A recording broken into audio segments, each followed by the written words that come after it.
Welcome back. You're watching Road to Success, the key to your next level in business. Our expert is Sharon Bogwa, Amethyst Consulting. Yes. Thank you for joining us. Thank you very much for having me, Kathy. Why do we need a marketing strategy and what is it? That's a very good place to begin, Kathy, because it's only possible to work on something if you have an understanding of what it is. Marketing is the process of value creation on goods or services in a business. And in addition to that, it's about talking about or creating demand as well for the value that you're creating. Marketing strategy is a plan, a thought out plan with goals and objectives around how you're going to communicate the value you're creating through your goods and products, as well as how you're going to create demand for these goods and services. Are there platforms that I should use to create that demand for my goods or services? Yes, there are. We live in the digital age, as people like to say, and so we do have a lot of new media platforms that are available to people. And again, I just really want to emphasize that it's always dependent on your good or service. And so if we look specifically at our entrepreneur in question today, Mary's business, Tickles and Giggles, then she's in the service industry. And so at the end of the day, she's wanting to communicate awareness about the value of her hair service. And so among the options that are available to her, I would propose on the new media platform, you have opportunities like Facebook.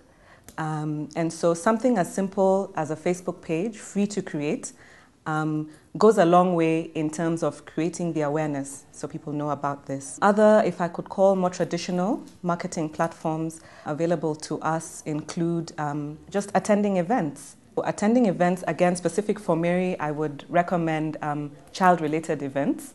I know she has a wonderful idea of a birthday hair package, which is great. And actually, related to that, I had mentioned Facebook earlier.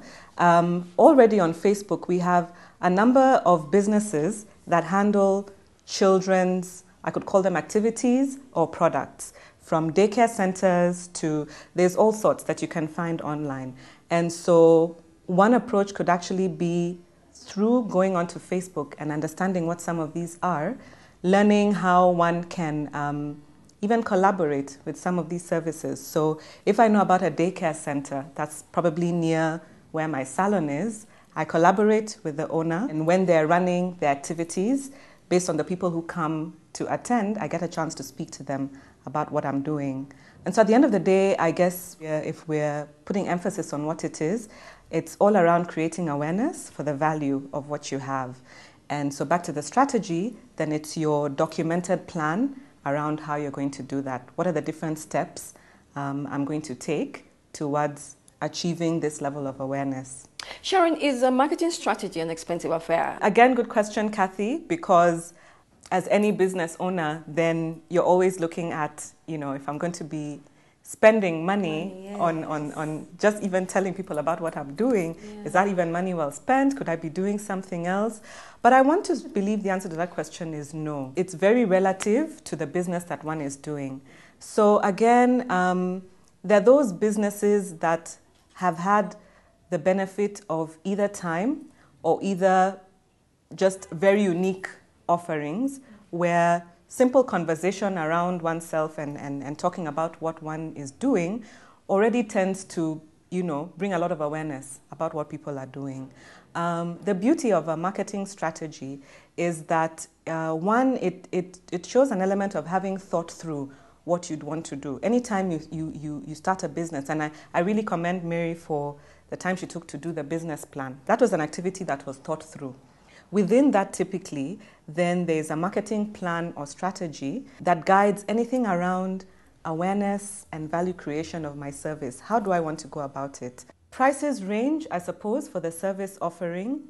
It can be about 25,000 shillings, again, depending on the scope and depth and who is doing the strategy. But at the end of the day, I think for any business owner, start with, like I said, just what is readily available to us. Mary's business, specializes on kiddies' hair, which is great.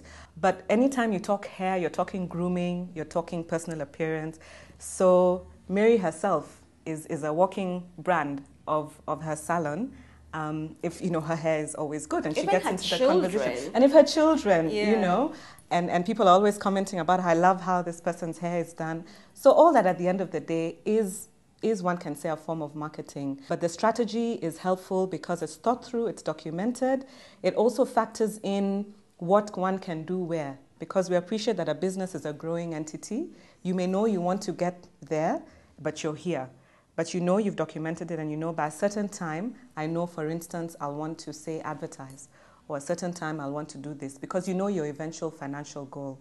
So that's really the beauty of the strategy. Thank you so much, Sharon. Thank you. We really Kathy. appreciate your time and sharing such wisdom really about marketing strategy. And I know a lot of people have been helped by what you've just said. I'm glad to know that. Thank you. Thank you too. Thank you for watching Road to Success, the key to your next level in business. Have a blessed week.